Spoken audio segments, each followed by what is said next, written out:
जय श्री कृष्ण मित्रों, केम छो? मजामां ने आज आपणे वेस्ट मांथी बेस्ट बनाववाना छीए। मैं सांजना भजिया बनाव्या हता तो तेनुं बेटर वध्युं छे तो मैं फ्रीज में मूकी दीधुं हतुं। आ बेटरना आपणे एकदम सरस नवो नास्तो बनावीशुं अने खावानी पण मजा पड़ी जाय। आपणे झरमर वरसाद वरसतो होय तो आ गरमा गरम खावानी पण मजा पड़ी जाय तेवो आपणे नास्तो बनावीशुं।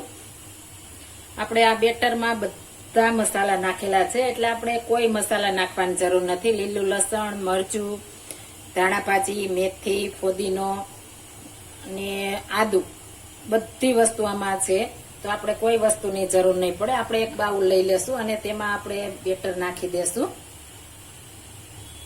આપણે એકદમ સરસ આ નાસ્તો બનશે। આપણે વેસ્ટમાંથી બેસ્ટ બનાવીશું તો પણ એકદમ સરસ આપણે આ નાસ્તો બનશે।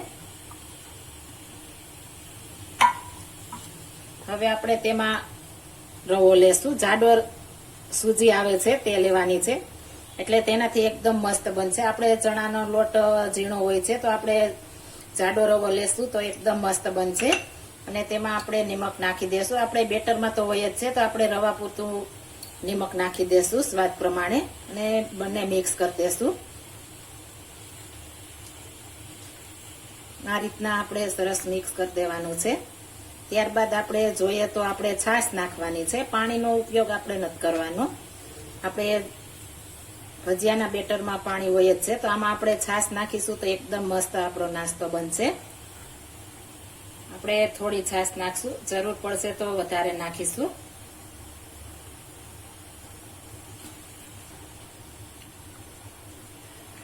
આ રીતના સરસ મિક્સ કરી દેવાનું છે।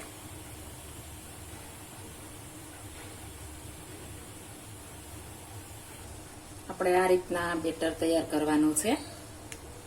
આ રીતના કન્સિસ્ટન્સી રાખવાની છે। હવે આને આપણે ઢાંકીને રહેવા દેશું 5 મિનિટ માટે। આપણે રવો છે તો ફૂલી જાય।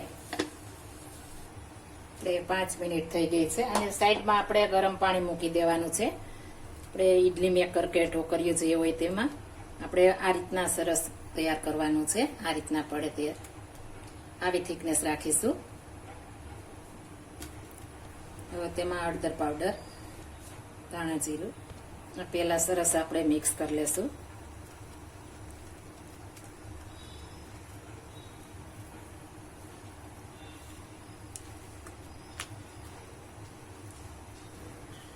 બે ચપટી સાજીના ફૂલ નાખીશું અને ઉપરથી આપણે લીંબુ નીચોવી લેવાનું છે। આપણે ખટાશ હશે એટલે એકદમ મસ્ત આપણે બનશે। તમે આ રીતના બનાવશો તો બધાના ફેવરેટ થઈ જશે અને તમે જાઈને વધારશો એટલા મસ્ત બનશે। એટલે આ રીતના બનાવવા જરૂરી અને આપણી વેસ્ટ પણ ન જાય વસ્તુ।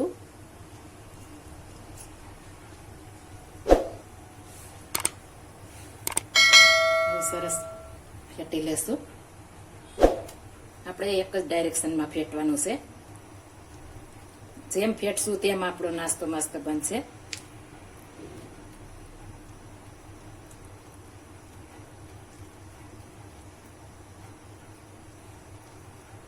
આપણે સરસ ફેટાઈ ગયો છે। આ રીતના આપણે એકદમ સરસ ફેટશું। આપણે એકદમ સફેદ કલર જેવો થઈ જશે, એકદમ વ્હાઇટનેસ આવી જશે। આપણે ટોકરિયાની વાટકી લઈ લીધી છે, તેમાં ઓઇલ પણ કરી લીધું છે।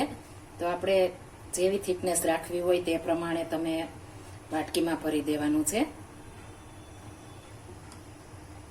આટલી હશે તો પણ આપણે મસ્ત જાડા થશે। ઉપરથી આપણે મરી પાવડર નાખી દઈશું। અંદર પણ મરી પાવડર છે પણ આ રીતના ઉપરથી નાખ્યો હશે તો ટેસ્ટ એકદમ મસ્ત આપણે નાસ્તાની આવશે।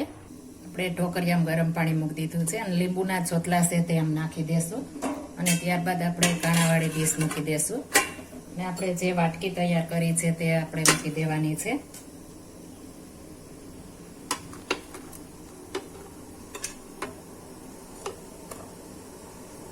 હવે આને આપણે 10 મિનિટ માટે એકદમ સરસ ફૂલ ગેસ ઉપર બફાવા દેવાના છે। આપણે 12 મિનિટ થઈ ગઈ છે।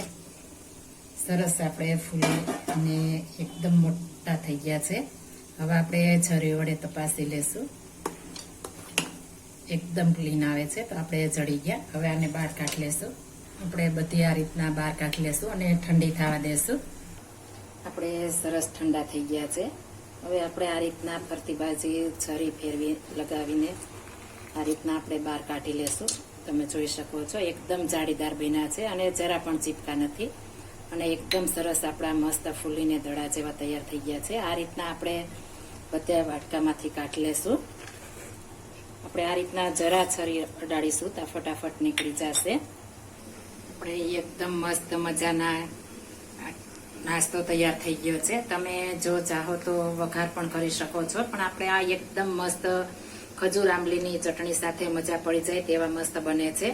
આપણે વઘારની પણ જરૂર નથી પડતી. જો તમારે વઘારેલા ખાતા હો તો વઘારી શકો છો. મારા ઘરમાં વઘારી નથી ખાતા તો તમે તલ નાખીને વઘારી શકો છો. એટલા મસ્ત બને છે કે આપણે વઘારની પણ જરૂર નહીં પડે. એકવાર જરૂર ટ્રાય મારજો. આપણે એકદમ જાળીદાર અને ખાવાની પણ મોજ પડી જાય તેટલા મસ્ત આપણે તૈયાર થઈ ગયા છે. હું આ ખજૂર આંબલીની ચટણી સાથે સર્વ કરવાની છું. જો આ મારી રીત પસંદ આવી હોય તો મારી ચેનલ લાઈક, શેર અને સબસ્ક્રાઇબ કરી દેજો. ફરી મળીશું નવી રેસીપી લઈને. જય Shri Krishna. Thank you for watching guys.